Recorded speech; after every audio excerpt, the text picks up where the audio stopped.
Cutlery's story. Chapter 2. Mr. Cutlery's so-called friend that the doctors claimed it was a poop statue said camel balls and Cutlery came to life. The first thing did was dropkick everyone's nan for the satisfaction of I'll dropkick your nan brov reasons.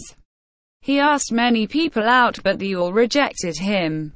He went to Roshan and asked for a lover. Roshan said you will never get a girlfriend, lonely n-word. Blame bedhead, it's all his fault. Mr. Cutler tried to dropkick him. He was too powerful and decided to kill him. He crafted a wooden sword. He combined it with wet noodle and it was actually a wet noodle sword, wooden tier. He hit Roshan with the handle and hit Roshan with it and Roshan split and the world was ruled by Roshan. What the F-word did Cutlery do? Chapter 3. Cutlery finally used the brain that no one ever thought he had and asked Bedhead to defeat the Roshans. Of course Bedhead said no because, well, it's all Bedhead's fault. He went to a Jamka restaurant and bought a wet spaghetti. It defeated all of the Roshan except the main one because he is immortal.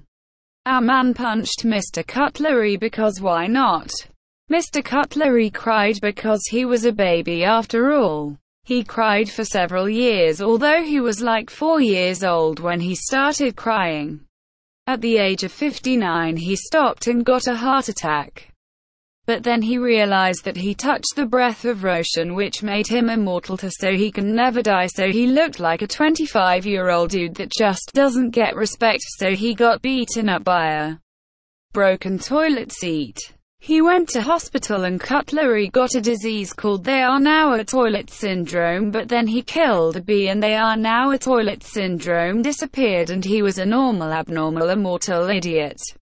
Again. His dad called him a disappointment and gave Cutlery milk that was actually bear milk and his mouth was shut until he drank water to unstuck his mouth in it, brov.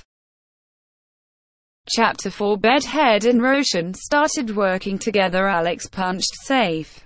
And Bedhead and Roshan went to the hospital and stayed there for 3 months and then everyone in the Japan started sticking stickers on Cutlery to make him colorful and then he became a disco dancer. Our man went on a trip to Saudi Arabia and went to Jan Burgers and forced them to make him be the owner of Jan Burgers. They said no until he showed them a photo of him throwing Roshan in jail. They begged him to own it after I showed it to them. I forgot what happened to Cutlery, but he got angry and went on a rampage. Not a normal rampage. A rampage of farts, so the country in lockdown and then everyone hid and got sad and hid in his hometown. After 25 years the world came up from lockdown and tried to be normal and we all know that's not going to work. Chapter 5. Cutlery tried to have a normal life with students hating him. He likes drinking warm coke, which made people think that he was a witch trying to get people to eat blue cheese and make everyone sick, and once the world is sick he will cure them and then the world would be worshipping, but then people thought it would backfire as always because he is way too clumsy to pull it off. He started to get annoyed at people who hated them and then he got the legendary dirt sword and politely asked them to shut up, you stupid female dog. Then the people took the sword and started whacking Cutlery with it. Cutlery got angry and kidnapped them and started to eat their cats that were paper mache. Cutlery got sick and fainted and found himself in a hospital. He woke up and found doctors whacking him in the stomach. He asked why they're hitting him and they said that they were getting the paper mache out of his stomach. He asked how he ate it and they that he ate fake pets. He fainted again because I just wanted to add it to the story.